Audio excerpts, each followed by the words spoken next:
friends and comrades in the struggle. Welcome to the Gala press conference. And my name is Omar Saibo Kamara, and I'm the spokesperson of Gambians Against Looted Assets. We all welcome you all to this press conference this morning. The purpose of this press conference is, if you recall, July 23rd, 2025, Gambians Against Looted Assets staged an anti-corruption protest for the first time in the history of this country.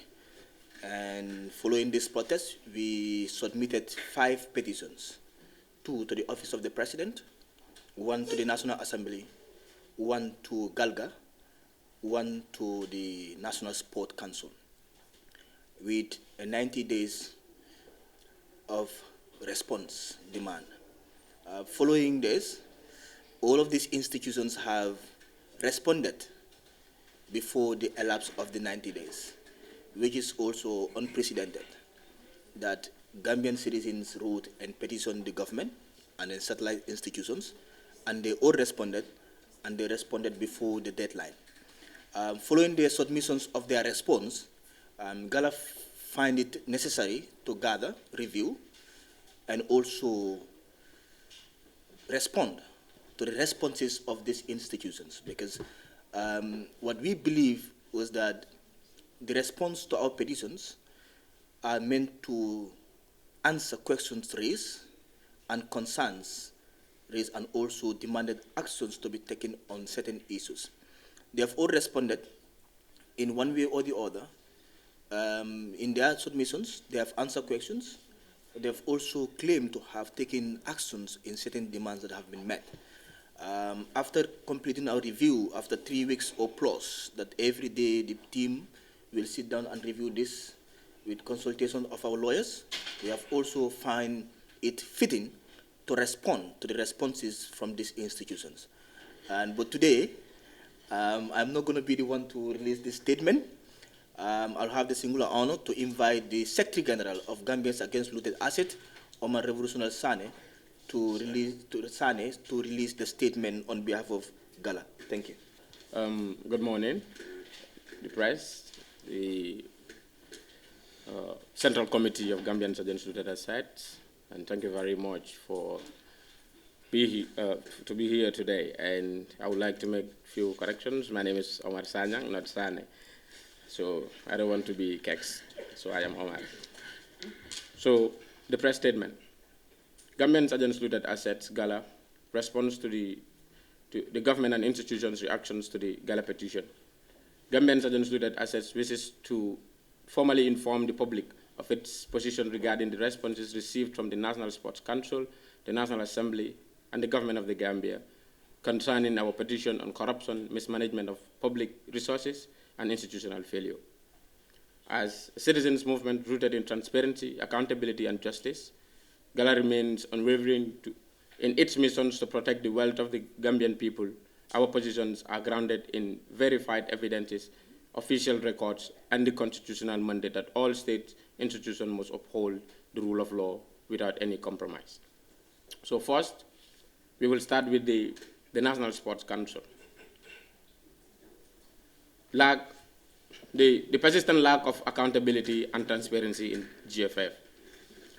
The issue raised by GALA regarding the Gambia Football Federation remained unresolved. Transparency is still gradually absent, with no tangible development on the ground to reflect the millions of dollars and foreign funds entrusted to the Federation.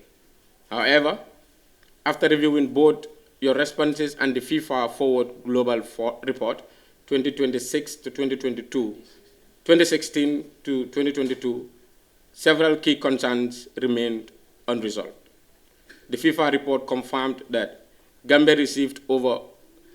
11.4 million US dollars, including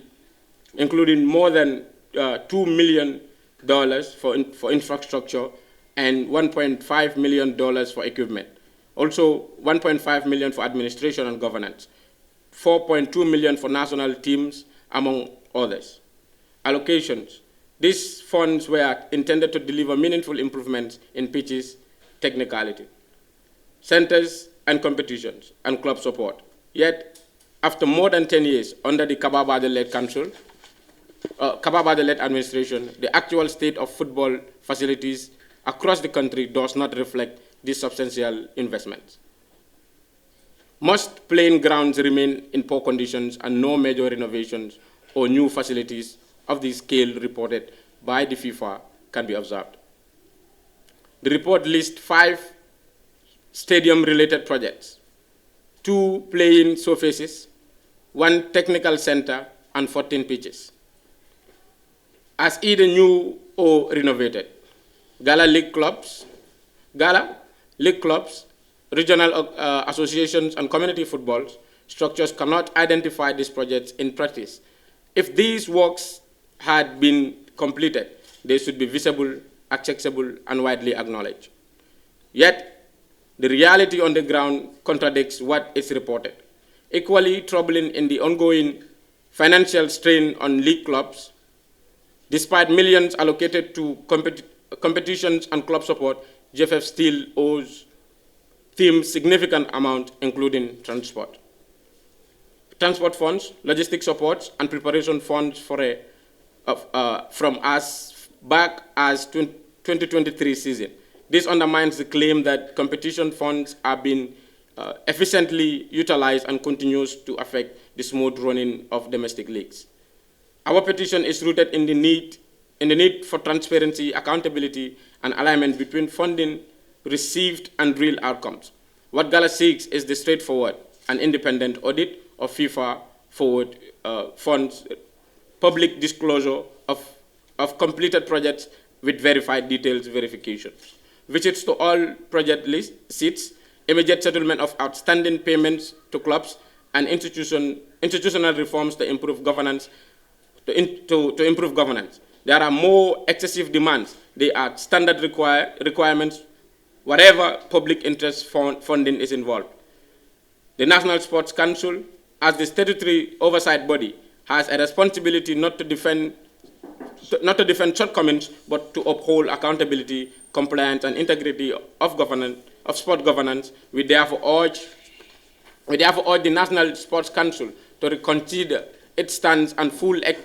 exercise its mandate in the interest of the Gambian football. Gala remains committed to ensure that development resources truly benefits Gambian players, clubs, and communities. Accountability is essential, and Gambian football deserves transparency, progress, and visible development, not inconsistencies. FIFA records confirm that 1.5 million was allocated to GFF under the National Football Development Program. However, Gambians cannot see any meaningful infrastructure or improvements that justify such massive investments. Grassroots football development. As part of our petition, we also asked GFF for the grassroots football development, but GFF claims that it supports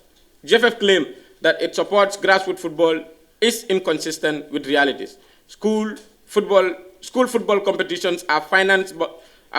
by schools through the school improvement grants, that is the SIGs. They claim that 2,300 footballs were distributed to schools remained unproven. The only verified instance of football distribution occurred during the COVID-19 emergency period, which was funded under a separate program. Now to the National Assembly. The National Assembly has conditioned us, and one of it is that we have sent series of petitions to them, but some of them are admissible and some of them are not admissible. These are non-admissible sectors. So Gala acknowledged the National Assembly's effort to review our petition, notes the following. The non-admissible components. Two of the 3 issues raised were deemed non-admissible. The demand for the publication of lists of individuals allocated state land, a crucial step towards transparency, fairness in state resource distribution. 2, a call for an investigation into the alleged 300 million revenue leakage at the GPA, leakage at the GPA linked to procurement irregularities and administrative lapses. We were informed that Gambia Ports Authority matter remains with the Attorney General Chambers for possible prosecution. However, nearly 9 months have passed without any notable action, update, or clarity. Gala calls on the Ministry of Justice to expedite proceedings and publish the investigation findings without delay. The admissible component. The National Assembly acknowledged that matters related to the audit reports are admissible. Gala welcomes its position and will continue to collaborate with the Assembly to strengthen public oversight and implement crucial audit recommendations. Government responses on petroleum importation and sales. A concern in this regard to the National Assembly's binding recommendations. Upon reviewing the Gambia government's response, Gala finds a deliberately avoidance of the core issues raised. The National Assembly's findings were comprehensive, evidence-based, and accompanied by binding recommendations grounded in Section 102 and Section 109, Section 102, Section 109, and Section 110 of the Constitution. The government responded to matters that were not part of the Assembly's recommendation, effectively ignoring key concerns such as systematic corruption, mismanagement of public funds, violation of national laws and policies, undue interference by public officials, and abuse of institutional power. This selective response reflects a deep, troubling lack of political will to confront corruption within the petroleum sector. Gala's position. Gala family believe that the posture of the current administration demonstrate an abuse of genuine commitment to combating corruption and enforce accountability. We remind the government of its constitutional and moral obligation to safeguard national resources, enforce national laws, ensure transparency in all public dealings, protect the interests of the Gambian people. Failure to uphold these obligations threatens not only the institutional integrity, but also the nation's economic stability and democratic process. Gala call to action. Gala renew its demand for urgent and decisive actions. 1. Full and timely implementation of National Assembly's recommendation,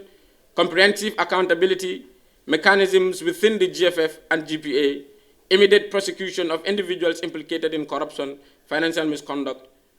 4. Publication of all crucial reports, including the state land allocation list, finding of the GPA investigation, all relevant audit and administrative reports. Gallery assures the public that we will not relent. We will continue to defend national resources, expose corruption, and hold public institutions accountable without fear, favor, or compromise. Gala's next point of action. In commemoration of the International Human Rights Day, scheduled for on the 10th December 2025, where Gala will amplify the call for respect of international human rights. International human rights. National Caravan. A tentative set for early January aimed to engage communities across the regions, raising public awareness and mobilizing national support for a corrupt-free society. In conclusion, Gala stands firm in its belief that Gambia deserves transparent governance, accountability, institutions, and leaders who serve the people, not themselves. The selective and inadequate responses from the institutions only strengthen our resolve to continue the struggle. Corruption is not a political issue, it is a national crisis, and until the truth is revealed, accountability enforced, and justice delivered, Gala will remain in the front line. We call on all Gambian youths, elders, civil society organizations, and professionals to join in this fight. Together we can build a Gambia where public resources serve the public good, where no individual is above the law.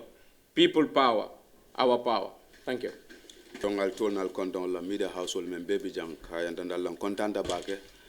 pour aller nanali la moy alena ali dan kuna commandiro la and alla institutional head sol ke thank for always been with Gala anytime ninge kumandina ike danku molla pour kana ke danku na kuma kan walla nal hakilo ba kan non Gambian agents looted assets fenne me alon ka finti tan banko kan donc am finti rek danko doro nga jala ko tel mo banko dingol let me alon ko nga kan so do nyim banko kan donc nga mol le mutange marande na nafulo la nen na fengol la la do ko manke fen fenti pour ka banko la general welfare nyen ka promote nga je ko filter in their responsibility and that gave birth to Gala me alon ka kamunta ko institution o me alon ko be jam pour ka corruption o kele disregards to rules and regulations in this country kada ko dola nal hakilo ba kanum kari saba komando non Gambia funding ki ol fintita banta akabe fintita non ye menyine ka wala nyinde ko mansa kundala bunda lulu bije melalon ko ngaleta ro safe ka yantandila ko nga felle jije melalon ko anen silol mantanyo la kamunta ko banko la nafulo le be tinya kan wala luwan tambali yale be ke kan banko kan wala kada kudo lam fintita nga petition o safe nyin government institution lulole ka yantandila ko lafta nyinen karol landu lafta fana pour ka yantandila ko antel la lodula mo simfament nena ta corruption la karola o kamunta ko ni nata government fan wala wianon ko wala the executive thing a letter fula ki wole ni tata national assembly nga letter killing ki o national sports council nga letter killing ki wole aning galga me alon ko le fanal malta ni nga letter rol ki wole o letter rol nyin kono nata je man sakunda nata njabi ya jabi rokina mole me alon ko gala nata siala me alon ko funding ke kafoni ka be ngamuta janni 90 days obe banda ni institution lulol be la jabiro kinyana nata si ka ye ko kafola nyindi nga tame nga yoya nga jibe fanyon kuma ka mu fennati me alon kon sa mutano le bamba na da jibe ko kuma ka wol membe je felle me alon kon tele ko me wulinde wala nga nyinin karol menke man sakunda me address etal dunta ko le kon me alon ko always there always in the defensive angle e be found defense kan but man tangible evidence na wala sede jarodi men sa yantan tel la ko be kuma ka wol mem foka wala banko be men kumbo ka wala fenoti tel pareta ka mel solve but dunta ko do le kon me alon kon tel fangol me nyinin ka wala ka yantan dila ko tel ye ko do le ka nyim banko ka me alon ko manke del la petition ta be me address ka gala funding ki ol nata ka fu nyokan ye lokun jamake kanyin kaytol mutake yoya ni la loyal nata respondo dada ni institution lulu yalong nata kaydo safe kayanda ni la ke jabi na lord labe nyame anyim banko kanjam mba folo la mena wala national sport council ti me alon ko ay la jabiro kono ka be nga yoya nga tame nata jije ko hansa ntel be ko men foka wala ni de ko accountability wala ni nata pour seneyandiro la ni nata banko la na folo la nen transparency me alon mo do be GFA melan ko wala matan na football la na football development la kamunta ko hansa ko kol be jelen du mo la address ntel la petition o kamala galanata kisikisirol ken nata nga jibe ko inata mele alon ko dunia la bunda ba même mata football le ka fo me ko GFA FIFA anen la CAF me alon ko le mata Africa football la ni nata la report o jibe me alon ko datita 2016 ka fakata fo 2022 waya entani ko kulle me alon ko wol nata no pour sport wala nyaato tala nying banko kanja baraka munda ko GFA wala ntel la man sakunda e man kuma fontele no me alon ko membo karola ni nata jibe Gambia banko keda modi me alon ko e muna fan ko do la me alon ko atara fo million tan nin killing nim point nani me alon ko bodanan FIFA le bul kanan nan Gambia jang abar wo keda fendi me alon ko ni nata jibe pour football la nyaato ta nyanda ka ke a million fula fana dunta je melan ko kam infrastructural development wala ka football o samba nyaato kata fo 1.5 million dollars melan ko pour bagasol melan ko si football o samba na nyaato another 1.5 million dollars melan ko wala football la man sakunda be tamala nyame ka fo me administration and governance ani na da fana million nani ani tondi fula melan ko fana na da pour na football team ol melan ko be nyim banko kanjang pour ka fendi la saje fanal sila football o yurwande no nyil be ka da feldi melan ko be nata na jam pour ka football o anin na football dinkiral pour que sambano nyaato bar nyin kada fenti me alon ko ni nata kisikisiro ke ite o jeno la ni tata nyum football dulal to wala nyum football bayel to wala kada fo football la yurwato ita jala je physically ndo be kada wato mena kada sanji tan kono mato mena kababa jo me alon ko atelebe football o nyaato nyum banko kanjam ni nata fana ina football la dulal jibe facility sol melalon ko lebi jam football ka ke damento ni tata korosiro ke wora ina ta nyum kodo be yoya me alon ko be dunda gambela banko ko ne bajala ko nyum kodo nyin ama reflect wala nyinde ko ni tata je de football tata je bayel bete ata ni tata na Serakunda is west and all parks old e bajala ko hansa they are struggling to have a proper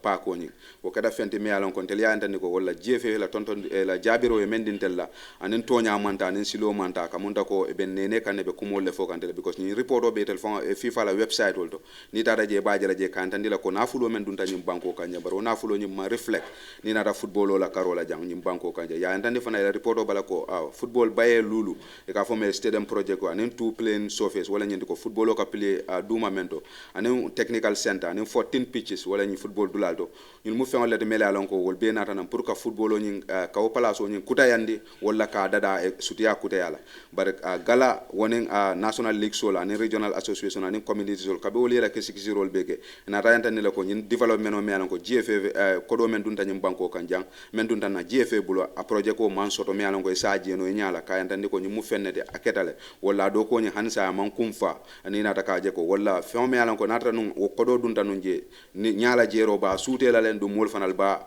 kala mutala banko dingol ba kala mutala ba ni tata grand sol to ba tata ko ñi kumo ñi anin GFA kam men fo ya nin kodo men dunta ñim banko kan aka munta sango nim banko e ma nyoma nyola o kamala duntel ya yantandi ko ñi mu kulati me alon ko abe tilimbali yale nati ka ñim banko ka be banko la na fulo ti nyaka me alon ko nyanda ka football o samba nyaado ka ben millionol be dunta football o kono pour ka football o samba nyaado aka munta ko GFA hansay ebe football o GFF hansay mele alon ko lem football team oldi julo be tema me alon ko julo siya bata men ka munta ko la transport reform sol kata fo la logistic support for preparation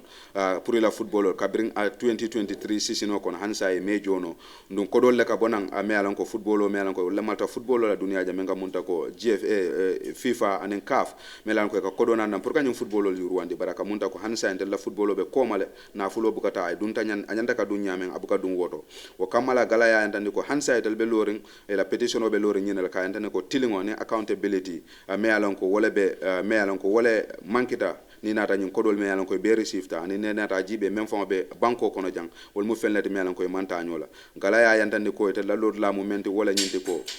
pour tilingo sitranyim banko kan jang anen fana independent audit wala melka kesi siro ke banko la nafulo la pour wol sike fenti mela lan ko nyim FIFA fond sol nyim isa audit anen public disclosure wala nyinde ko si Gambia banko dingol si nyaati le ya fo fana ko project kol mela lan ko etel ko ye complete le mol nyaaye je fana ndu ye verify no mol ye je fana anen fana visit to all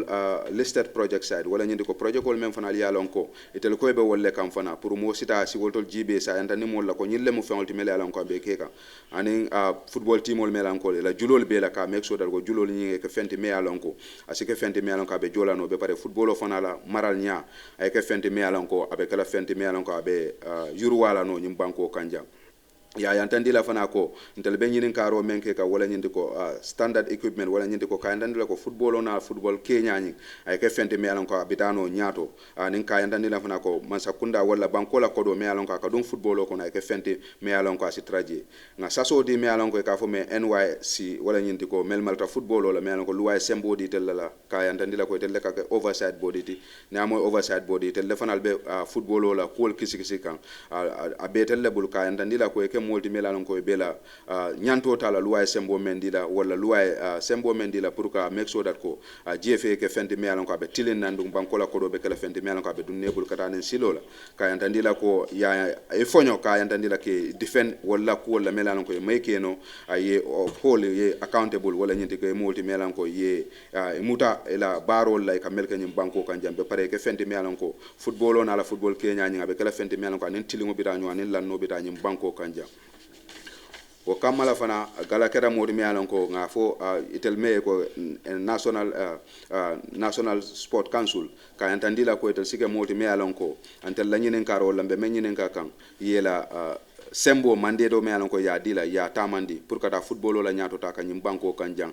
me alon ka ninga mbela interest bitanyola kala ya yantandi ko tel sansa be lori nyin tuntung nyine kan ka yantandi la ko football wala banko la nafulo me alon ka ka dunyim banko ka ke fenti me alon ka be banko dingol nafala be football la nafala be clubol nafala be community sol nafala kantu yaje ko ni nada konti bora kalola wala mfengoti me alon ka sinna football o sambano nyaato ni nada tilingola karola ofna sinna football o sambano nyaato ni nada visible development ola o mo fennati me alon ko ni nata galala kuola ni kuol manta nyola ye me yantani wala nyinde ko ni nata FIFA la record la waya confirm ko ni nata $1.9 billion $1.9 billion mu fennete me alon ko alota nun wala nyinde allocate kata football la me alon ko under the National Sport Development Program ba ni nata jibe Gambia mu fennete me alon ko nyamo fengo jeno ni nata development la karola jang fenti je me alon ko nyasa suteno anyim banko kanjang hanobe nyim korobe dunta nyim banko ka ina da fana la jabirol ko ne ngala ya antandi la ko ni nata duma football ole ka fo me grassroots football development ola me alan ko ka dati dindiwol me alan ko be duma nan ya antandi ko tel keta fenti me alan ko ye dabulo ko kono bakele bante la kisikisiro nata me yantandi wala nyinti ko gala italie men fo wala GFF ye men fo ka yantandi la ko tel dabe duma football ola ko to le mum fenede me alan ko nin tonya manta nyola ni nata jibe because ye rew tuntum men ka wala nyinti ko ni nata school football ola karola me alan ko school competition o nyin ya antandi ko tel ye dabulo kono le ka school dindiwol karam dindiwol me alan ko be duma ke karandi football ola wala ka fengol ke le me alan ko anata e ka fo men school improvement grant me alan ko kodo nata na wala bar ni nata jefe itel la jabiro la gala e nyina yantandi la ko kodo nyin kono itel keta modi me alan ko football wuli fula keme saba ye wala sanka janjande football school ol tema pour ka yantandi ko phénomène na si football duma football yurwande no nyim banko ga bande la kisikisiro me yantandi wo ya yantandi ko nyim kumo mo fenade me alan ko ate toya ya no because my evidence landing tel nyalo men sa toya ndino si men ngamen kala mo dano wala ngamen verify no na kisikisiro ko no wala nyinti ko tonya football ol janjanta me alan ko akeda jurin wado men COVID-19 be ke kanyim banko kanja baro kodo nata nan separately nata phone la me alan ko woni nyin kodi do manke kilin me alan ko wala nata pour ka grassroots football yurwande nyim banko kanjang o kamala ka andani ko ansa na kumandiro nyimbe lori men kambe lori wala kan ka andandi la ko nyim football me alan ko tele mata na football la tele men nyinin kay ma jaabe ndun tem fonyo la ka diamu ndun na jata pour nga finti mbedo kono be finti la mbedo kono le bar ka andandi la ko nyina mun na jaabiro timbe wati dide la ni baro do fana nata petition do fana sa fe me alan ko tata na député bongote ka fo men ko national assembly nga kayti sabale sa fe national assembly do ba luwal le fana be je me alan ko wolle na national assembly sansan ni nata ka jibe ko jannibe kayto nyin e ba nan e be sonna la ka andandi la ko nyin kayto mu fenne de me alan ko luwa e sembo dinte la bayde fanal ka tama luwal la fo sa jibe fo ka andandi la fo tunkungol men bi jaw tunkungol muna fatale janni ba kala so na letter sabol be kono je nga men ki national assembly la men ka munda ko kenol me alan ko ka janjanna banko kan jang ka brin 2017 ngaje ko man sa kunda be kenol dika individual la janne akaytol findita jam mol me alan ko be nam fa kam banko la kenol la ndu ni na da luwajibe luwa e men fo wala the drafters of the constitution wala yo sa fe men kam wala nyiti ko mol me alan ko bulo me ko ben et bulo de man sa ete keno sanno le fay pour man sa kunda si ma ko bal nataje ko mol me alan ko ya kodo sodo ya sembo sodo si kodal sanno aka janja wala bulani institutional o kamalante gala nataje ko ni mukula de me alan ko fon sa kisi wo keda fende me alan ko nga ki député bungoto kabi nga ki je na la jabiro to me anna e manson aka kayto nyina e ko luwaye nyin sembo men di la wala nyinte ko jannin kayto nyi tel be sonna la pour ka ko kisi ameli alan ko be kayto sa fe ka fo mele de petitioners wala nyanda ka fe yantandi tel la ko ye simfal tale me alan ko man sakunda la bunda men marta wala ka munta ko ministry of land tel nyanda ka sim kayto yantandi la ko nga simfal tale nga ministry sa fele ka yantandi le kayto nyin ye findindi ya fo mole kenol dita jumal bari wo kayto nyin ma sa fe that means that ko we didn't force engage the ministry nyin may engage follow so kamala yenna kayto nyin murundi ka yantandi la ko ama admissible no ni na tela luwa la karola mele député bungo sansan ka yantandi le ben kila pour si muru bak ngata ngol safe ni wol mansong den wato tel sina ko nyin kisi ndu ketale kunu nga letaro safe nga men samba ministry of lands amad bala office ko no ngala secretary taje nga kayto diala ka ndandala ko keno kene dita ka ben 2017 fokana bitilo la nyim banko ka lafta full list le tolu lano nyin na size mu jolledi adita dunkira jumal to lafta ka lonne pour salon ko na banko la keno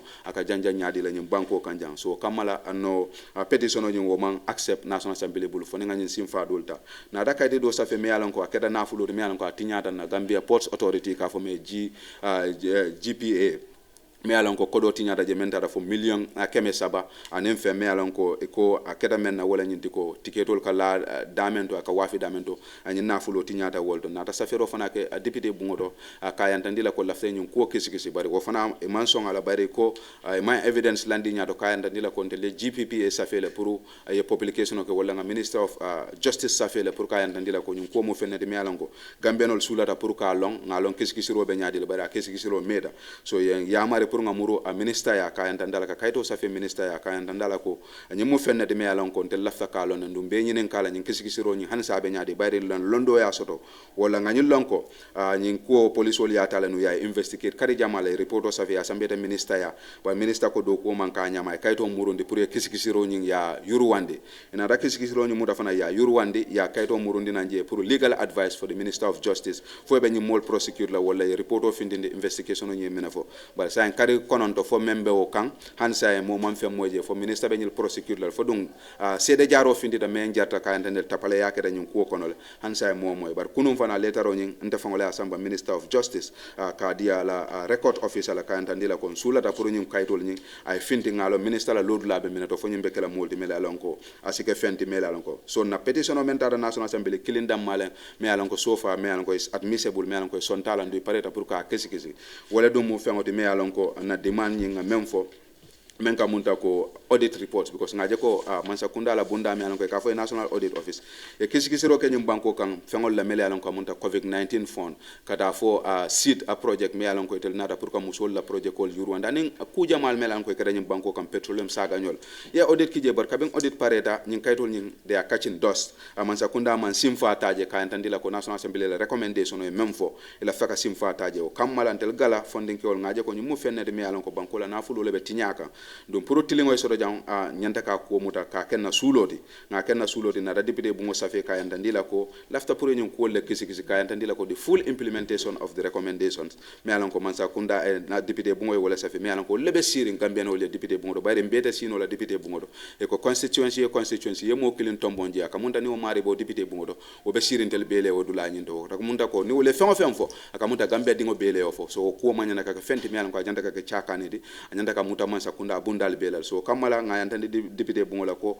e ko kayto ni sontala ndu pareta pour ni ngala do ko ke pour nga ayantandi lante lafte tele area men audit report me alan ko lafta pour ay implement nga identify bari audit report hol siya badal kabrin gambia fallon audit be ke kanyim banko kan ba ni ko be be ke la be siya la bar nga jibe me alan ko mu banko la sulo lede ngol identify ndum ngala pareta pour ni député bungo do ko ke ko audit report hol mutake samba député bungo do saje ni sisi ni institutional finance commandina yana yantandi na ko do dunta muntola ani muna na recommendation te implement la o kada fende me alon ko wala mun na simfa nyaade ni nata national assembly dunga national assembly tentu ka ndandile bunda me yela pour ka yantandi ko banko la nafulo adunta nyamen anabe ko la nyamen banko dingol amboda wada fana na petition nga men sa fe man sa kunda fon la bundal to men ka munta ko nal hakilo ba kanum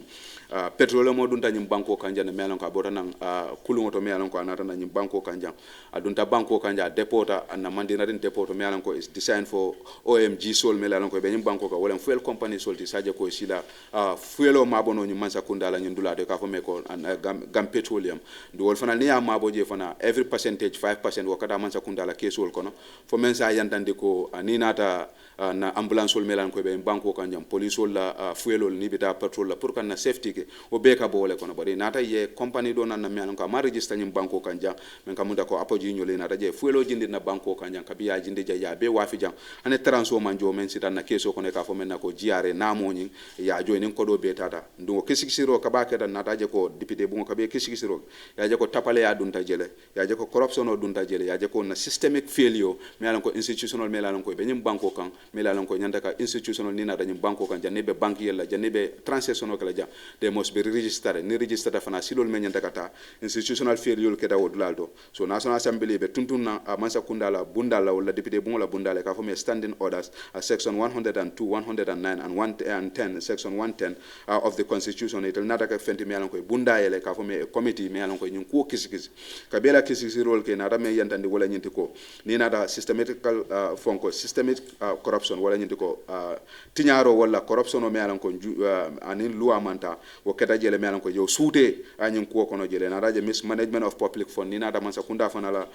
nafulo la keta fendi mealan ko tinyata kabiri wato men nyum kulungo dunta banko kono na raje fana loi al mealan ko len na man sa kunda sansan akada fendi mealan ko ye nyakasi wala ye fansu loi dundi je pour ka nyen tilimbali yake banko kan ka kulungo dundi nyum banko ko mealan ko ala fuelo wa fi jan transfer ma jo nyum banko ya yandane fana ko man sa kunda do kulal mele sembo soto yela influence use ka decision o muta ke falling wala nyinte ko ke la sembo use bari te lebe santo ka ke fengoti me alon ko yake ni nada fana institutional power men sembo me alon ka be modol buli yo sembo muta ya use pour ka tinyaro ke jam waya yantande ko kabentele man sakunda nge safe etel kera moti mela lan ko tele isul mem fo tele pour yo la adresse wo kera fenti mela etel ye nyaakasi wala ye fansun kuma kutol le nan ke fan difen ka kuol nan ka yantande tel kera fenne de mela lan ko e be corruptional fight kan janna akamala case listo le nan ka safe gala mela lan ka tara fo case tene ko etel be wolle prosecute kan ninata akite bungola karola mela lan ko waya yantande la ko etel be corruption a fight kan nyim banko kan ba ninata o case ol be jibe fan e be loose kan because of minekada investigation kendo manke je just kunun ko nun ko len mansa sumare mi alan ko president la former driver len ala case mi alan ko kiti bungo kiti o te ala ndu yo safe tel la dula to kan tandila ko tel be corruption o fight kan nyim banko kan baro case nyin keda fenne de mi alan ko a lose tale mansa kunda ya lose le yol be bula kan tandila ko wol man fenke they are just messengers but decision o bada me le kayto safe pour diplomatic passport le di mol la nyim banko ka wolle luwati nyande wol bu mansa kunda fangolet me le ayantande ko tel mo corruption o men nata ko be jam mansa sumare han say anen president le be donc miran kilon kono je lumena famina kiti bungo do pour kana kiti tewla president le moto diala ka bona manka man kunda kan edan ko kiti bungo la ebe mo men kisi kisi kan waya yantandi la ko nyum mansa kunda mo fennede mi alan ko man pare ka corruption o kele nyum banko kan so yo kusi falle nana pour ka tuntunga la wala yantandi tel la ko man pare ka ko isul address ndel be men fo kam be gon tele mel yantandi la ko recommendation o yantandi la ka yantandi la ko minister of interior memo Ablay Sanyandi mo le mayan ko national assembly ya recommend le ka mari nyi anyanta ka suspend le to go for administration leave and a criminal investigation o nyanta ka kunal wala ko kisi ro ka nyanta ka kunal ka yantanda la wato men atemo minister atemo interior minister of inspector general of police ti nyi ko ke datel la wato no police wol be la do ko ke kan bar influence dun taje ke balendi la do ko la pour kisi ro ke ka yantanda nyi ko ke da nyame ya ndane fana Ablay me alan ko le minister of petroleum ti o fana luwal falinga cabinet paper samba ka yantandi la ko ka luwa kutol nan me alan ko nan luwal man tan te le nyi le fona petition ko ba ni na da man sa kunda la jabiro jiba kare jabiti me alan ko ka munta sawnin banko anen tele ko me alan ko nga wulinde o kamala ka yantandi la ko etelemantel la ko na sula ko ngamen sa fena petition ko han sa man sa kunda ma jabi dum pare ra pour ya jabi so galana da load la yantandi ka binga na kayto review ka yantandi la ko galamu mode me alan ko hani sa yantel be load na load la nyin to ka yantandi la ko nyi administration ni wala baror let administration ti mo mo let me alan ko ye me yantandi tal Gambia dingol la ka yantandi la ko tel mo mo let me alan ko man pare pour ka corruption o kele nyim banko kanjang mo mo let me alan ko man pare pour ka accountability kele nyim banko bayri nyin do ko me alan ka keda man ke ko galale yake ba député bungo la ken don député bungo ni nata jibe bayri mbeti ta sino la député bungo de ko loud la e mo kilin tombon so ni o mari fon sa fe ay fon fa ka muta Gambia dingo be le sonta wala o kamala ka yantandi la ko tellement simfata pour na banko la nafulo ka protect ka yantandi la fana ni nata luwala karola me alan ko le national laws ti ka sembentu ya nyim banko kan akada ko nyim mansa kunda la jabiro wala yantandi de tel hamoni wonten ay man silata fana pour ko ta ka yantandi fana ko ni nata transparent la wala tilingode ni nata public ni mansa kunda la nafulo wala mansa kunda la fon ni be do ko kala mo fenti me alan ko mansa kunda e me yantandi tel la ko la jabiro ko wala nyinte ko tel manke mo de melan ko hamo sodo pour ko muta ka ke fenti aboro da fana ni nata na luwal la mele alan ko yenna banko protect anena banko la luwal wala ka banko la interest protect ka munta ko itelman bayri ye foreign company bula jam alan ko nata nyim banko kanjang aya fansum business o kija million jamal sodo je mo dantal yenna fala banko la keso o fota ko di jamala jam alan ko sitan na jata kende aldo asitano na service solto mele alan ko nyanta ko leren aka munta wota individual interest man sakunda interest wala dana danda national interest kala e wala jela ko kono so kala fana nyim position yandande ko man sakunda mu menen me alan ko felta la responsibility la me alan ko obligation o me alan ko wala na banko threaten wala nyinde ko silandala me alan ko na institutional integrity ni na tam bank sakunda la tilingola wala ka yantandi la ko ala kumaya nyim banko ka kamunta ko anen banko la nafulo ka fo mena economic stability anen democratic process kamunta fengole me anan ko nyim sakunda ya nyaka sa belale pour mo dantan la interest la no ngala pareta la pour ka make sure that ko be lord la tala na call for action ka yantandi la ko gala yi hansain ila kumandiro ya kuta yandi ka yantandi ko man sakunda mu fenne de me anan ko tel pareta pour que kumandi ka yantandi la ko action ota wala nyindi ko full and timely implementation of the National Assembly recommendation wala nyindi ko de bungo sita menna Gambia dingo beston ta menna bayde député wol be singol le jang beston ta menna wala nyidi ko National Assembly même fo ka entandi la ko kisiro ke nyum ko kono mais alan ko Gambia tolam yoro mais alan ko yoro sedi National Assembly ya entandi la ka nyanta ka suspend this material time investigation e kala ko lafta implement interior minister ka entanda la suspend esaje inspector general of police o sa investigate no bayde atele mo wala bosti ndo atetara no officer do ameadna asi investigate no fatasi bo officer de saje inspector general of police sa investigate no be commandiro kala ka entandi ke fenti melan ko ay taria ay ke mbayantandi la fana kan accountability mechanism ye traje melan ko ni nata na football la karola anen kada fo Gambia Port Authority la karola we ke fenti melan ko man sakunda be make sure la mechanism in place melan ko bari ni nata nyin tiñarol be membe ka ke no ya kamunta ko leakage le ka ke forging of documents anen ku jamal lafta man sakunda ke fenti melan ko be simfanya tala wala ko kuol muta ke stop be pare ka ndandi la fana kisikiro melan ko be Minister of Justice ya men kamunta Gambia Port Authority la anen any corruption case melan ko be Minister of of justice here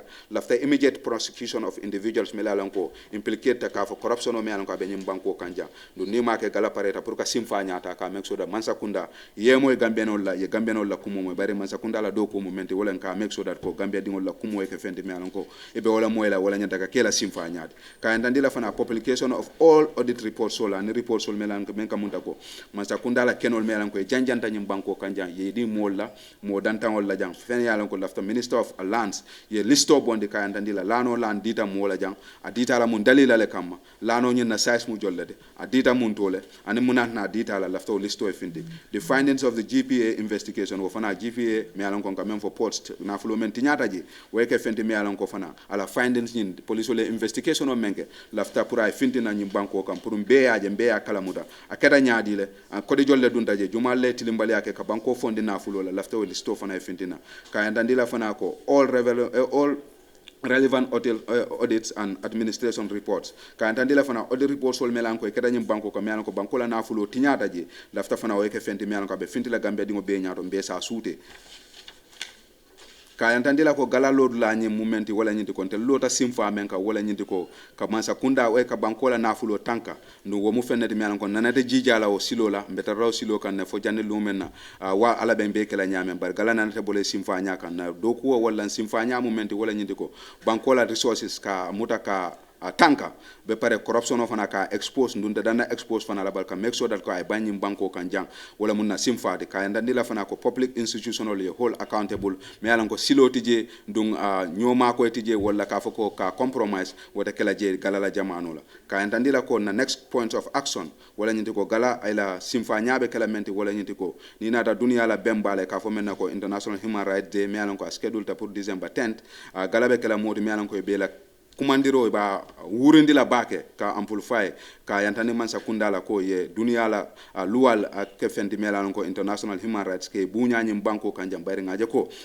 kulle melalon ko banko la human rights sol melalon ko citizen sol nyanta ka me exercise ka ke fendi melalon ko Mansakunda ka singolo kan kam balena nyantola luwa sembo mendina benna kumandiro mba kutandila ka yantande ko fembe kala abe kala fendi melalon ko mbe kumandiro kala na simfa fula nyambe kala mendi gala pareta pour ka banko be muru ka fo men national converge national caravan pour ka Gambia tonko nano be yaay save region solla pour ne Gambia funding kewle diam ka yantandi la ko gala lota simfa men ka wala nyindi ko ka Mansakunda hold accountable ka yantandi la ko Mansakunda e ke fendi me alan ko be kala banko dingol taleti me alan ko be do ko kala be banko dingol le muna fana be kala banko dingol la nyaato talti bayre chapter 1 of our constitution way wala fo ko Mansakunda yasinde nyim banko kan ala do ko manke fendi just to promote the general welfare of its citizens, and if he fails to do that, that government is not fit to govern. Gala fana be continue la ko le antande banko dingol la ka andandi la ko nyina munna simfaldi pour mbe ndabula gala kono saje wato wate nim fintita ta kala just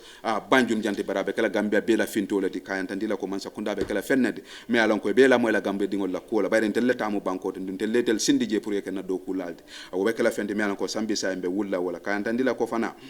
hamo mu nyinti me ko January nyol ma fon la ka banko dingol mutake karandi fana kan tandi la ko mena mutel la hakoti banko kanja ni beben hakilol kafula nyoka barentel ma belon banindel ni kafuda nyoka sitan kachata sikembe silo soto la me ko be Gambia kala banko de me ko corruption o be kala fenti me ko be kala tari kolti nyum banko kanja ka kumo kumfa mba entande la ko gala mu fennede me ko antel hansa na lord laning wala nyinti ko pour ka Gambia ka ke banko de me ko be kala banko de me ko be tilin nandu be kala banko de me ko be Sénégal fente jakasila be kala accountable government me alon ko be Sénégal banku dingol la ka entandi la Mansakunda be dunna koku kono banku dingol be kala fenti me alon ko wolle be kala koti me alon ko ba lonna du fente mabole la ka entandi la fana ko na leader sol nyanta ka ke mollati mele alon ko ay be banku dingol la safla bara manke ko be fawol la safla nu gala fana be continue la ko ke fo ba Mansakunda ya lonko etel muntel la doku la lati manke king and the queens above us mele alon ko etel be kala mollati bari tel la modi me alon ko tel len symbol kafu nyoka ngadi nyi molla wala ne kera mo sembe ti balti jam do sembo nyi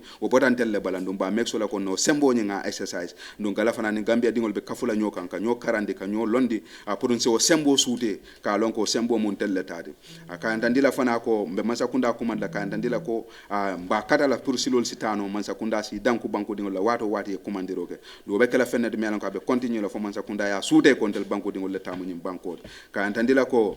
corruption o mu fenne de melon ka manke polon ka corruption o kala nyim banko banko kan amanke political party kuti Gambia no nyanta ka suutele nim fintita pour ka corruption o kele aka munta ko be Gambia bela kele because corruption o le katina mol ka fa sale role kan because government failed to provide ambulance ol melan ko ni mol sasa de si bondi no remote village soldo ke sambana nje corruption o le katina ko ni tata leptano do e buka boro soto no je kade ka ja pharmacie ngol to because mine kada kodo men nyanta ka dum pour ka boro sangale wala katina ko buka dum no je akata ka finta kata individual pocket corruption o le katina na karambu hansa am bete ano tabulol buka soto no wodo corruption o manke political kuti amu banku kelo le di wodo ka Gambia no be kumandi ka yandandi la nyimu kelo le di me alon ko bele tamade ndu be si kafu galama ka make so daga Gambia so do me alon ko abe kala tilim bankolde abe kala loi bankole ta kala loi tam bankode jang ndu ngala be tarra nyaato le wato wade ni o kele sifa kumata momo ya kumandi fana alon ko ebe gala jela nyaato le ka make so dat ko nyim banko ke bankude me alon ko justice level lo la nyim banko kan accountability level lo la nyim banko kan ndu corruption be kala fendi me alon ko abe kala tari ko nyim banko kan ja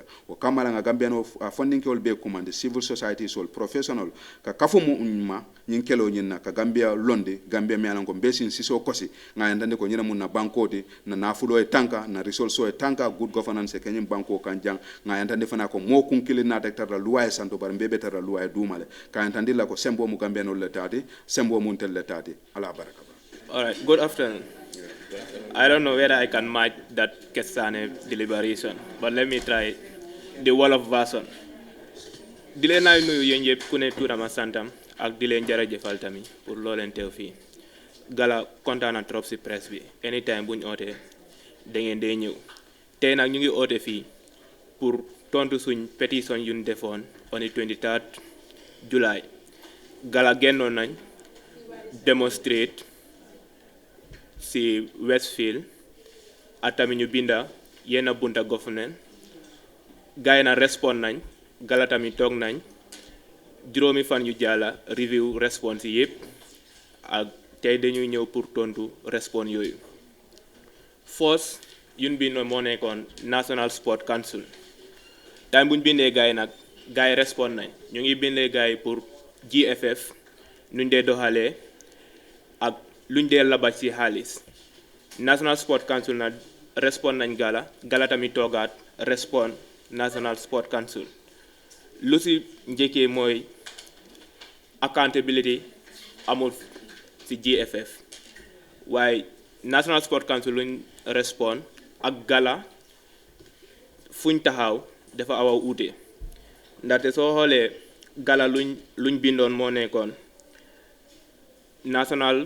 GFF seen lack of accountability transparency ak nuñ dee doxalee méngoowut nuñ war a doxalee soo xoolee development GFF dañ dee am xaalis waaye duñ dee provide any meaningful development pour Gambian yi gis ko seen bët yi time bu Gala reviewé lii yëpp nag lii moo nekkoon suñ response first moo nekkoon FIFA ñoo xamante ne ñoo fi toogal football ci àdduna bi yëpp wone nañ ne jox nañ lii di GFF lu ëppa $11 million mooy $11 million US dollar loolu nag suñ ko doon càmbar mooy 2 million ñaari million dañ ko waroon a def pour tabax fii ay park foo xamante ne ndaw yi dañuy dem football ak beneen bi jënda ay materials 1.5 million US dollar pour materials yoo xamante ne dañ ko dee aajo suñuy def suñ football activities yi oo ndaw yoo xamante ne dañ involve ci football ak benn million ak lu xaaj US dollar pour loo xamante ne GFF dañ ko war a jël dépense ko nuñ dee ronee seen governance oo nuñ war a ronee football ci biir réew mi fii ak beneen $2 million ak xaaj foo boo xamante ne national team bi lañ ko war a jagleel pour suñuy football yi outside the country mbaadu duñ dee play home games amuñ stadium ba léegi and ak leneen waaye soo xoolee bu baax lu gaay nekka lu FIFA report ak lu nekka ci ground bi dañ awa uute comme suba ak bëj ak guddi cause park suñu wax kenn du fi dee gis park yu ñu xamee yooyu yëpp dañ màgget and there is no new park boo xamante ne GFF construct nañ ko boo xamante ne nit yi danañ ko mën a gis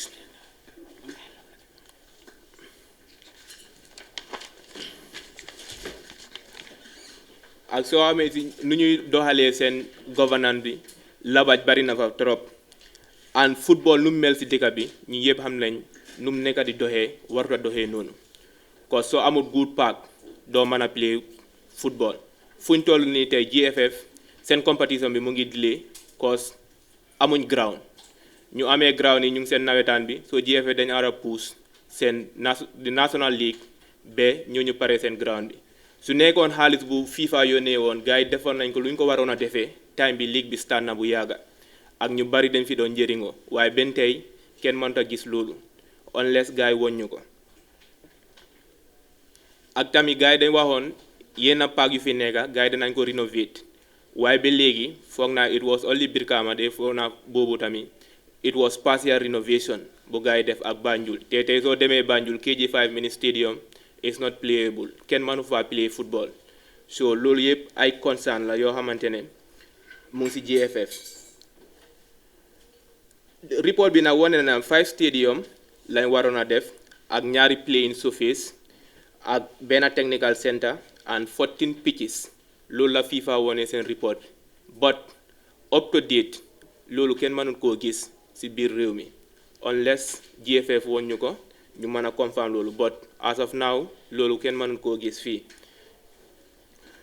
soo ñëwee suñu league football si ak regional association bi ak community football si ba léegi maybe regional league bi startagut so meaning football daal nekkul di happen si national league bi ba léegi lu ko waral moo nekk amuñ parks yuñ nekk di play ba léegi so structure yi nag benn tey kenn mën ko identify and kenn mënta confirm ne whether project yooyu they are completed wala guys start nañ di ko liggéey ba léegi lu gën a troubling nag moo nekk financial strain on league clubs ndax GFF ba léegi ñu ngi yore depuis 2023 ñu ngi yore ay yenn club ci national league bi they are logistic refunds or funds yoo xamante ne dañ leen war a jóg club bi ba léegi ñooñu jotaguñ ko te xaalis ba mu ngi fa woon now lii nag wone na ne GFF corruption mu ngi fa bari te National Sport Council luñ nekk di respond méngoowut ak galaluñ laajte woon gala nag seen taxaw mooy GFF dañ war a verify lii woon ñu park yuñ bill ak xaalis boo xamante ne dañ ko seen fuñ ko dugal ak nuñ ko dépensé all should be clear on our stance National Sports Council na ñoo xamante ne ñoo fi toogal ñoo war a càmbar mbiri sport si biir réew mi ni gars yi ñu ngi am oversized function yoo xamante ne dañ war a jubal lu ñuy ronee sport and including football si biir réew mi so ñu ngi ooj gars yi càmbar lu nekk di yow GFF dan tontu bu ñu gars yi jox fii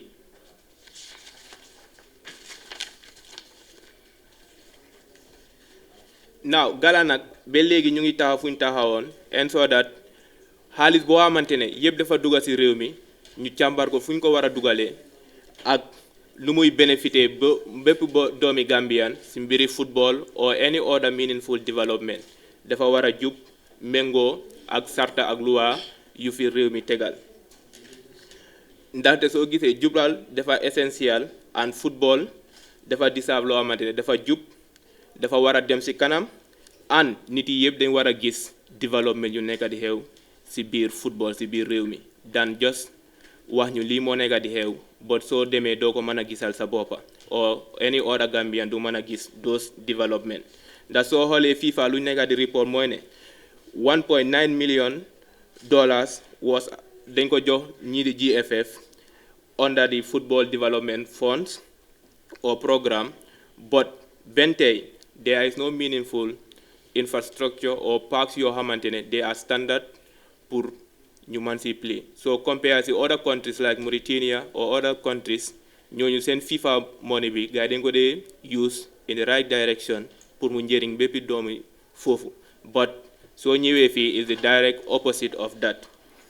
soo ñëwee tamit si wàllu grassroots football mooy football yi xale yi ñu dee yëngu si wàllu tàggat yaram fii réew mi GFF dañ wonee ne gars yi dañ nekk di support grassroots football waaye soo xoolee school football in particular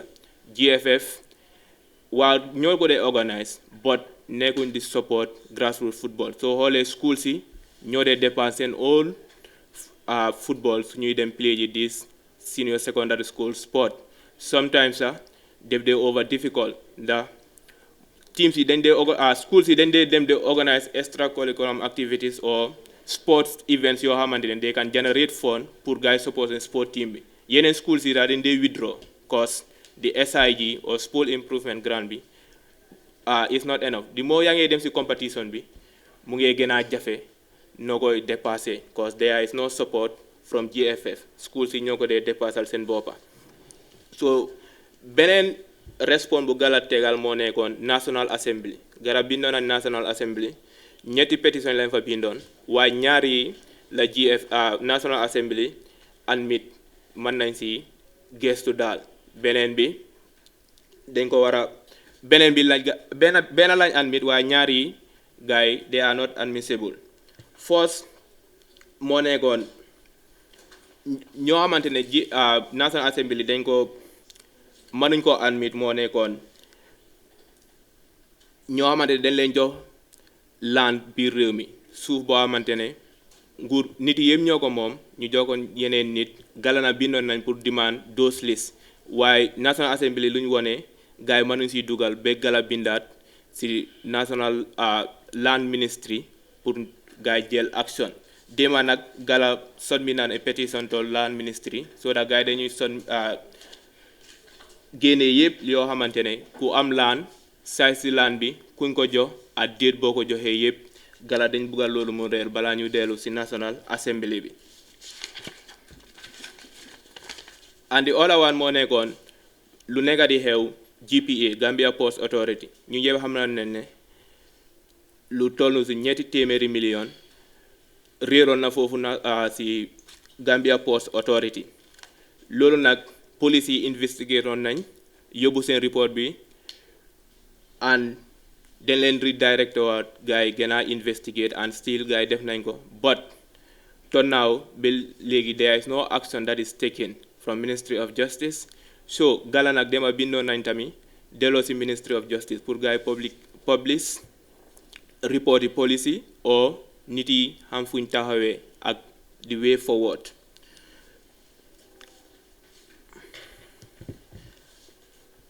gala nag ñu ngi oo Ministry of Justice pour mu publish the investigative finding mu ñàkkaa delay nu mu gën a gaawee yëpp baax na bu National Assembly bi nag admit ñoom moo nekka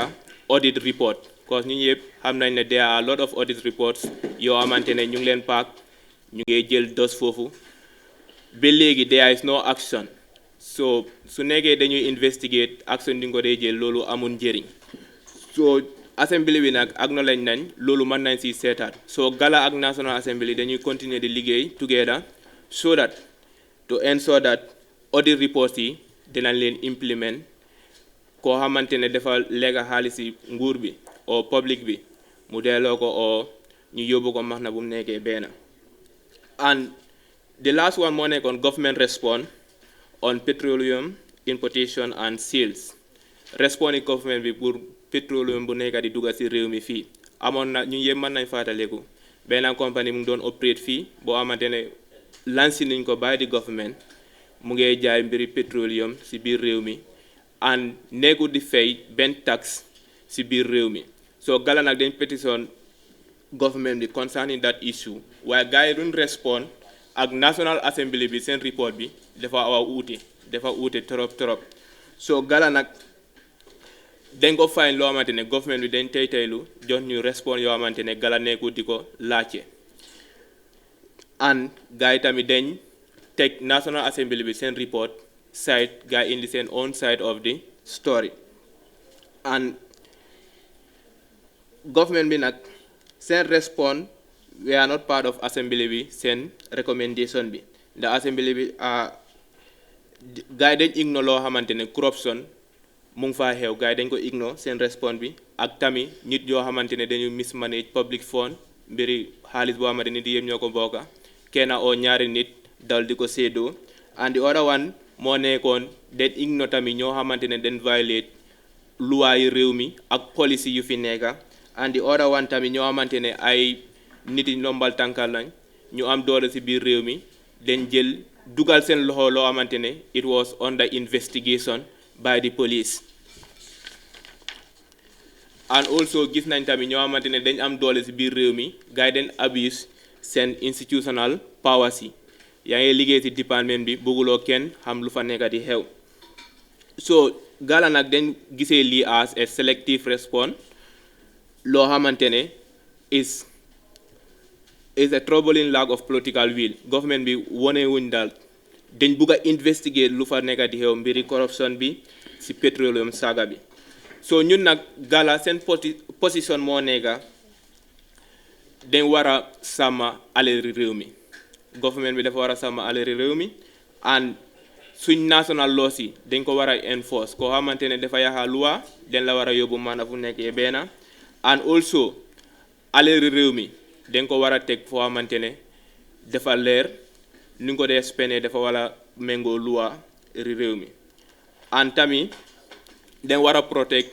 interest yi Gambian people bi nekkut some government official but the interest of the general public and failure to upload lii dafay threaten national security cause dafay threaten national security and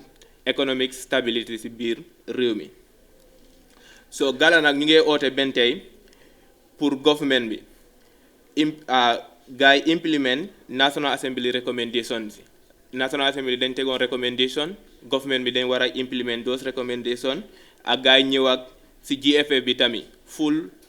gars yi teg leen ci yoon lu ñu war a spender seen xaalis bi and all monies gars yi teg ko loo xamante ne dafa méngoo ak loi and tamit koo xamante ne yëpp ñu ngi la implicate ci corruption yaa ngi am tànka ci biir corruption or financial misconduct den la war a yóbbu man na fu nekkee benn loi ate la and publication of all critical reports loo xamante ne yëpp dañ ko war a public by the government gars yi dañ ko war a génnee pour nit yi mën koo riit xam lu nekk di xew loolu nag bokk na ci land allocation si comme land yuñ joxe kan moo am land foo ko amee ak fan nga ko amee and the other one moo nekk GPA seen finding bi also should be investigated and all relevant audit report yu fi xew yëpp dañ leen war a càmbaraat tamit.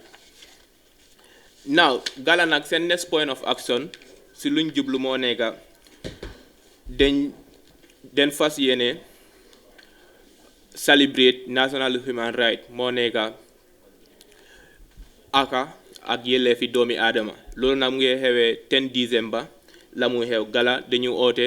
nit yi yëpp dajoo ñu waxtaane mbiri human right spécially fii si Gambia fii suñ fa jaalee nag Gala at bu ñëw incha allah gars yi dañuy dem caravane dañuy dem si nit yi yëpp all regions in the Gambia pour waxtaan ak nit yi on the way forward especially mbiri corruption ñu ngi koy faytee ñu xam ne réew mi ñu yëpp ñoo ko si bokka nekkut ay ñaari nit oo ñeenti nit ñooy use public funds bàyyi yeneen yi ci biir ak wone Gambian yi nag ñoo war a teg seen njiit yi ci kanam ndaxte yéen a teg gaay foofu nekkut gaay ñoo leen fa teg waaye yéen a teg gaay foofu so caravane bi nag dafay happen first or second week of January 2026 so fu may daanale rek mooy Gala bente ñu ngi taxaw fuñ taxaw pour xeex corruption ci biir réew mi transparency and accountability dañuy continuer time bi su jotee pour ñu génnaa ci mbedda bi dañuy génnaa ci mbedda bi duñ ci xool kenn oo boti kenn lii yëpp nag ngir lu yóbbu réew mi ci kanam la and the way forward for the Gambian people so ñu ngi oo bépp civil organisation bu nekk ci biir réew mi mbépp mbag xale ñu join Gala ci this fight of corruption ba ñoo xamante ne dañu am a corrupt free society foo xamante ne njiit yi dañ fay toogal Gambian people si def lu Gambian people si wan jërë ngeen jëf. Thank you. My name is Madi Chobate from Edward Francis Small Center for Rights and Justice. This is just to show solidarity with Ghana in their response to the pertinent petitions they submitted to a number of government institutions. As an accountability institution, EF Small Center is fully in line with their petitions, and we associate ourselves with the responses that they have provided to these petitions, and to say that the fundamental challenge facing this country is the lack of political will to combat corruption. And corruption is the greatest threat to our national unity, our national security, and the development of this country, that not just today, but for the past 60 years, the underdevelopment and the lack of opportunities, the poverty, deprivation, the high unemployment, and particularly the deadly backway phenomenon are all a consequence of corruption. Gambia does not lack resources. Gambia does not lack ideas. Gambia does not lack the knowledge and skills within its workforce at all levels to be able to position this country on a path of prosperity for all. What we lack rather is the will and the commitment of public institutions, public officials to mobilize, to organize, to utilize the resources of this country purposely only and for nothing else but for the development of the people of the Gambia. And the lack of that is the only reason why this country continues to be a highly indebted, impoverished, poor country as we experience in our lives. So we associate ourselves with these petitions and with Ghana and call on all Gambians to realize that we have reached a point where it should be a personal and a collective endeavor, objective of every citizen to combat corruption, to stand up and speak out, to expose corruption, to demand accountability. As they have highlighted, we have multiple reports, and when we say corruption, we are not speaking our opinion. We are speaking on the basis of official reports, facts from the Auditor General's report, facts from the National Assembly, facts from presidential commissions of inquiry, facts from the Gambia Police Force, facts from other official inquiries which have determined, established that there is corruption within the public sector. And this is what we are talking about, and the reports are there for everyone to see. So the only task we have as citizens, because this is in our best interest for our lives today and tomorrow, to make sure we have a government that is transparent and accountable,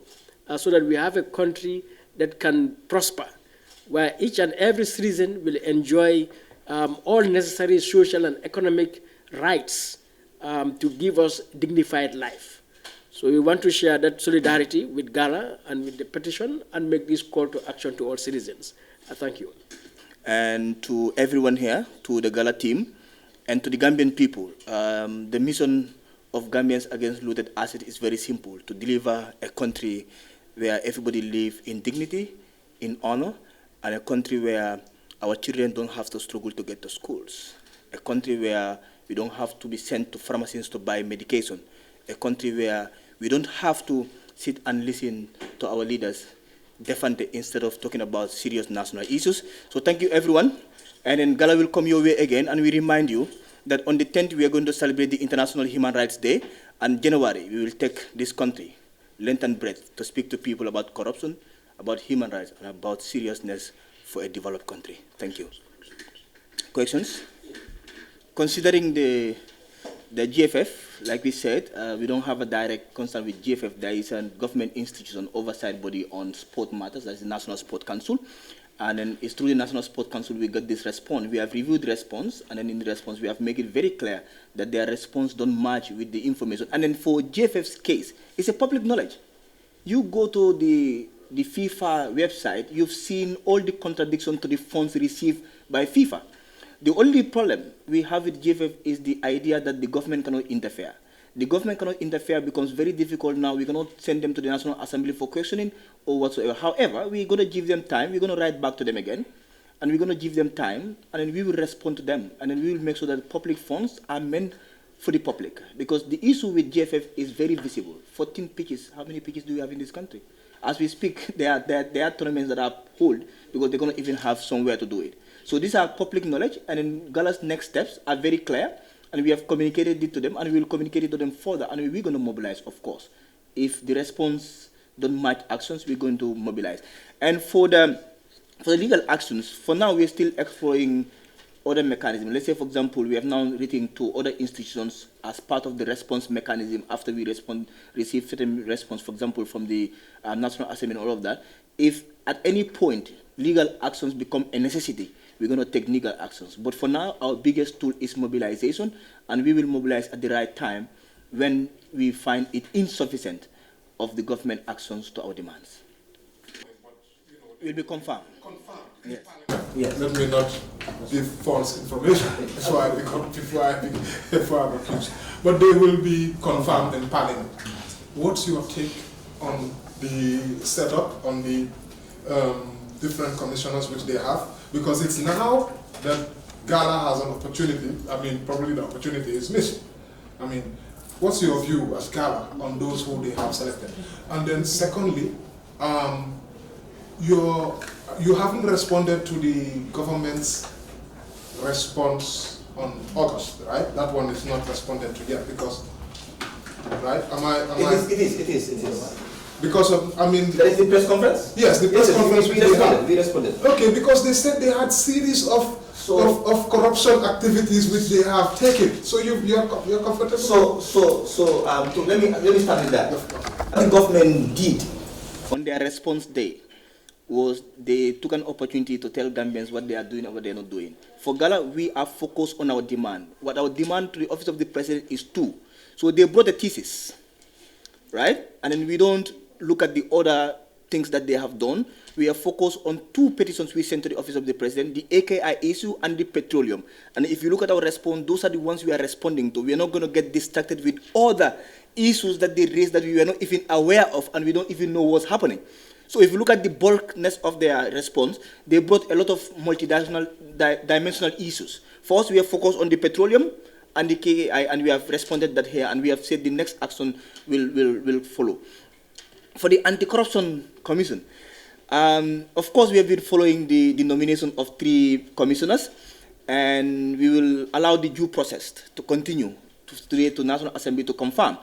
And the only disappointment we just saw it today that a citizen of this country, have demanded for the list of all those who have applied, so that there is that access to information, so that we understand why these 3 people have been torn down, have been rejected. I think Watson Gambia have just published that. But they are all citizens of this country, and they have applied, and then they're the ones that have been sent to the National Assembly for confirmation. We're going to continue closely watching, and all what we know that is an anti-corruption commission, and then that itself speaks for itself.